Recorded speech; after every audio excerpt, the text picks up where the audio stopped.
ditunda untuk sidang offline minggu depan tanggal 11 September hari Kamis.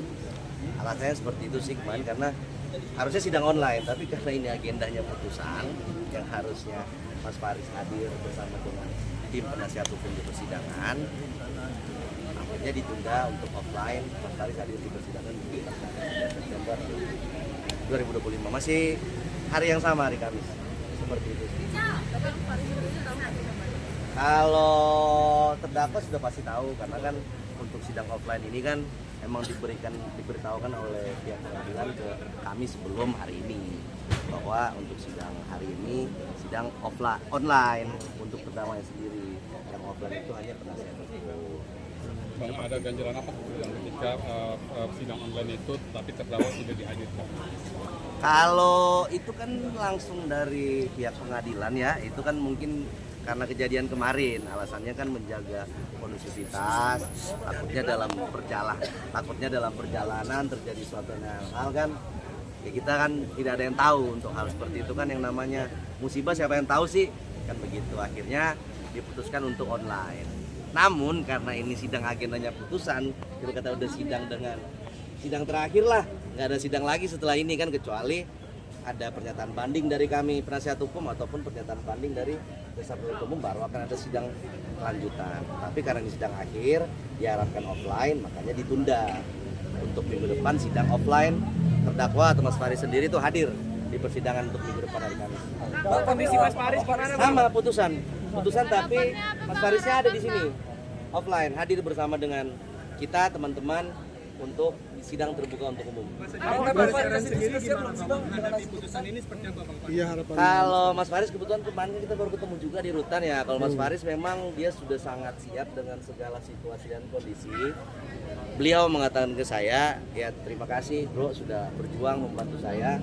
Apapun hasilnya beliau menerima, karena dia merasa ya dia sudah beretikat baik, dia sudah menjalani proses yang sudah selayaknya dia jalanin, dan apapun yang sudah dia sampaikan, pembelaan yang sudah dia sampaikan baik dari beliau sendiri maupun dari kami penasihat hukum, dan hasilnya nanti ketika tidak sesuai pun beliau mengatakan bahwa beliau akan menerima. Termasuk soal rehabilitasi ya, kalau ditolak ya? Soal rehabilitasi itu kan sifatnya bisa berkelanjutan ya. Kalau untuk putusan ini misalnya ditolak rehabilitasinya, ya itu kalau bagi beliau sendiri ya dia mengatakan ke saya itu tidak masalah kan begitu. Karena kalau untuk rehabilitasi kan ini kita namanya itu kan orang sakit ya, kita bisa juga mengajukan sendiri kan untuk melakukan rehab kan seperti itu, tanpa harus melalui putusan pengadilan. Kenapa kita minta di pengadilan? Karena memang beliaunya kan memang sakit kan, memang tergantung kan, makanya harus permintaan lewat putusan pengadilan seperti itu. Bang, untuk kondisi kesehatan Faris RM sekarang? Kalau Mas Faris kesehatannya alhamdulillah sampai dengan saat ini sehat walafiat, nggak ada tidak satu kurang apapun lah. Untuk istri sering menjenguk juga? Kalau untuk istri sering, bahkan sering bawa makanan. Iya benar. Tapi kemungkinan rehabilitasi apa? Ya kalau harapan kami dan Mas Faris sendiri ya putusannya mengikuti fakta persidangan, ya kita rehabilitasi. Harapan kami penasihat hukum maupun Mas Faris.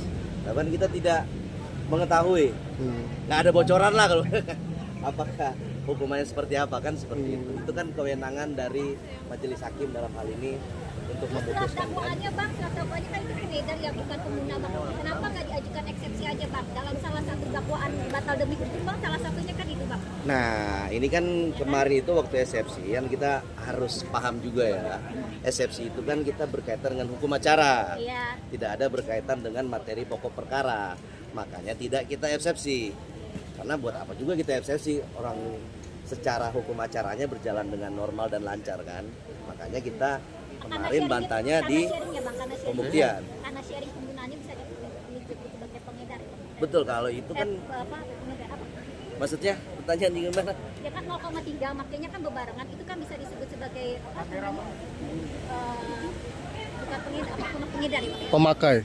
Lah kalau itu kan yang kita sampaikan dari awal, Kalau secara kronologi dan secara cerita terdakwa dan juga para saksi, kan seharusnya Mas Faris ini adalah pengguna atau korban dari penyalahgunaan narkotika.